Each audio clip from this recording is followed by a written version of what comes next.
my name's Scott. Today I'm going to be doing a review on the 14500 version of the Cube, which I received from www.siam-mods.com. Before I start though, I must point out I did receive it free of charge for the purpose of conducting a review. My opinion of the product remains true, honest and accurate as always. Okay, so let's go straight ahead and show you in a bit more detail. Okay guys, just before I start with the actual proper review of the 14500 Cube, I just want to sort of show you some of the finishes that are available from the Siam mods now. Now I'm not keeping hold of these ones, just literally they just asked me if I could do them a favour, show the different finishes, then pack them up and send them back to them. So I'm quite happy to do that. Okay, so the finishes, they are from top to bottom here, or bottom to top, depending on how you're looking at it. This one is, I believe, the anodised black. It's a very nice, sort of smart looking finish. Not my favourite one out of the bunch, but it is, if you're after a nice sort of black mod, I'm sure you probably quite like it. The next one, I believe, is the anodised aluminium, which is a very nice finish. It's sort of not too shiny, but it's not matte finish either, sort of right there in the middle, and it's good because you don't get any sort of fingerprints on it at all. The next one is this very highly polished model. Now this is a beautiful finish. Really does look the bee's knees, but it is very much a fingerprint magnet, and you probably will find yourself having to polish it sort of once or twice a day. And now this one here is the sand art finish, and this is the actual one I'm going to be doing the proper review on. And for me, this sand art finish is absolutely lovely. It really is a very nice finish, and I'm going to show you that in a bit more detail as we progress with the review. Okay, so those are the finishes. Now we can crack on with the rest of the vid. Okay, so here we have the 14500 version of the Cube in the sand art finish. Now, okay, so included you also get a like a small velvet carrying pouch, and as far as I'm aware, you also get a spare soft spring. So you get like a regular spring that's already sort of pre-installed, and you also get a spare soft ring. Now, the reason why I'm saying as far as I'm aware is because I've had this now for about maybe 6 or 7 weeks, maybe even a little bit longer. And at the time, it was just being sold with the one spring. But then they started sending out the soft spring as like an extra to their customers. So it could be a case of that you get both springs together, or it may be a case of that they've actually just sort of swapped over the regular spring and it just comes pre-installed with the soft spring as standard. Okay, so I'm not 100% sure on that. Okay, so let's move those two out of the way and take a look at the actual Cube. So it's made up of sort of 3 main parts. You have the lockable switch, then you have like the actual main body, and then you have this the atomizer end cap. Now the atomizer end cap is a 510 connection, but it also has an adjustable center pin, which is a really nice feature because it means that basically no matter what sort of 510 atomizer, cartomizer tank you're using on there, you can adjust the center pin. Will give you that little bit more airflow, for example. Plus it also makes sure that you get a really good contact with whatever you're using. Okay, so just for this example, I'm just going to stick a little mummer on there. So I'm just going to sort of screw it out until I can just have a little bit of a gap there, so I've got a nice bit of airflow. Then I can just screw up the center pin just to the point where I can feel it starting to bite, and that's it. I know it's all good to go now. I'm going to get a good connection when I put it on my Cube. So I'm just going to screw that for a second. Okay, so the lockable switch goes into the end where you've got these 3 air vents on either side. That just obviously just screws into place. Then you take your 14500 battery, and obviously this goes in. Now normally I'd put in a battery the negative end towards the switch, but with the Cubes I personally find that if you put the positive end in first, then it fires up every single time. If you put it in that way, then for whatever reason, every now and again you will get a misfire, but if you put it in the positive ending first, then for me personally, you don't get any misfires at all.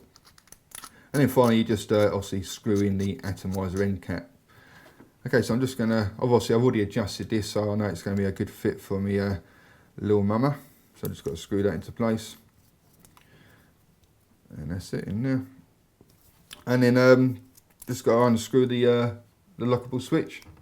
Press the button, and as you can hear, it's all vaping nicely, or firing up nicely. Then when you've finished vaping, just got to screw the lock back up, and that's it. It's not going to go off.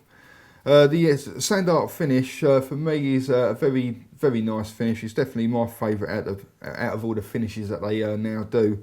It's good because like you don't get any sort of fingerprints or anything like that on it, and just feels very nice as well. It's got a very sort of granite sort of feel to it, and a slightly sort of granite look as well. It doesn't look quite metal, and just something nice and new, and just quite an interesting sort of look to it.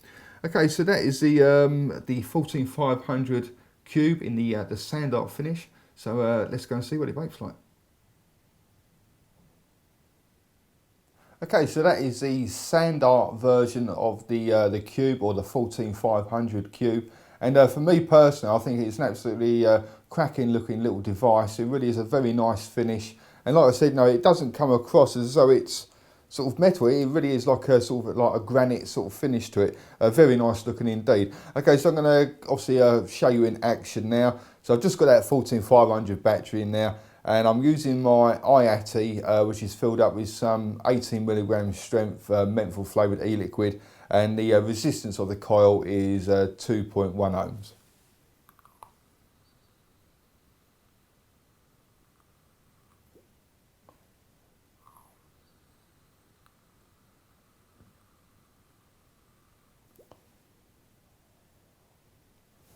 And, like vapor wise, obviously you can see a very nice amount of vapor there, but it will be very dependent on your own sort of personal setup. For example, if you're using just like obviously like the standard battery there, but if you're using like a standard resistance atomizer, you're going to get a little bit less vapor than what you would do if you was using a low resistance atomizer. If you're using a PG liquid, then you're probably going to get a little bit less vapor than what you would do if you was using a VG liquid. So no, vapor production will be very dependent on your own sort of personal setup. But for me personally, with the setup I've got here, getting plenty of vapor.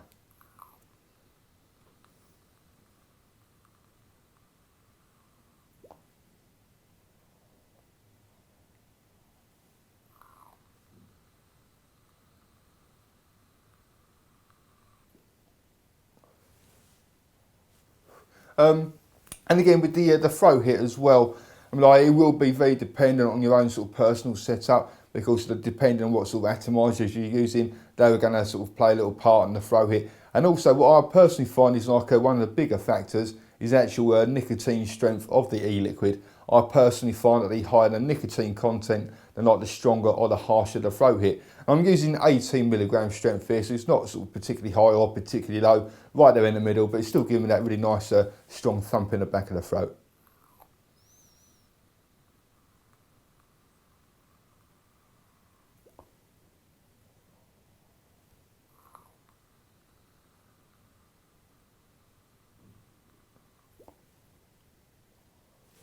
Battery life, for me, I'm getting a pretty much like a full day's worth of vaping out of one of these 14500 batteries. Now, obviously, if you're a sort of particularly heavy vapor, like I class myself as like a moderate vapor really, but if you're like a chain vapor, somebody who wakes up in the morning, you know, you start vaping and you don't stop until you go to sleep at night, and obviously you're not going to get a full day's worth of use out of it. But with the amount of vaping that I do, as a moderate vapor, you know, one of these 14500s lasts me like the full day quite easily.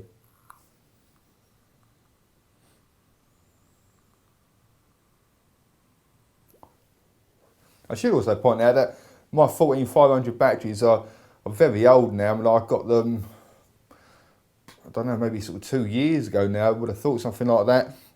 And so obviously I'm actually getting a little bit less than what I used to get out of them, but nevertheless I'm still getting like a full day.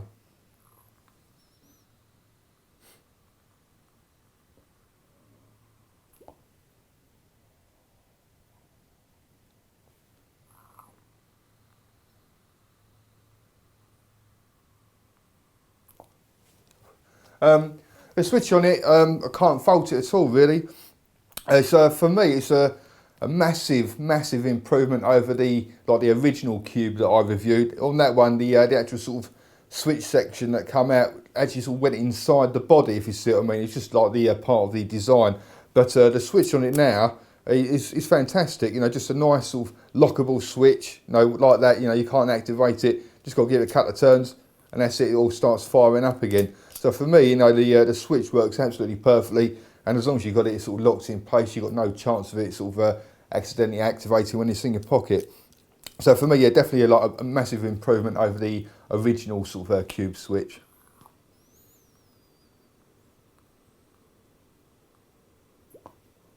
or should I say the cube switch on the original cube, because as far as I'm aware, they're still keeping that design on the 18650 versions of the cube, but on the 14500s they've changed over to this this other design here, which, like I say, is far nicer to use.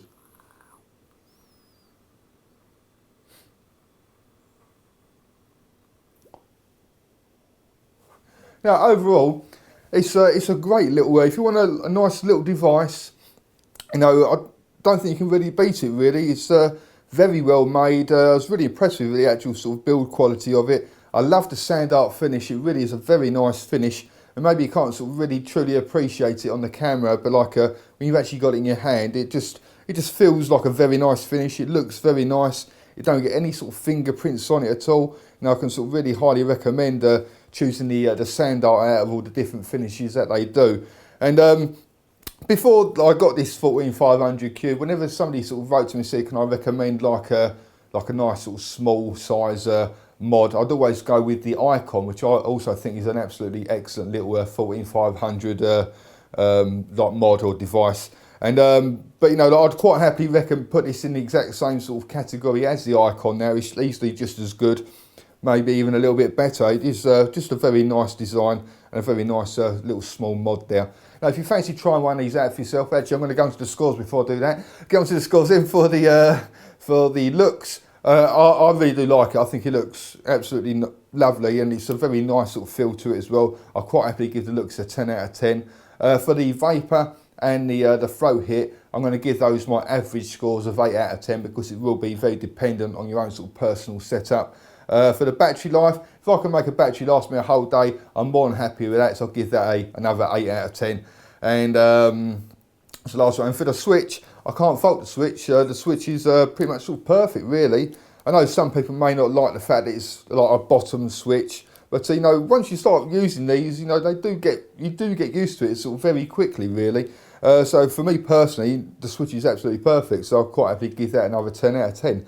Okay, so if you do fancy trying one of these, then go along to www.siam-mods.com.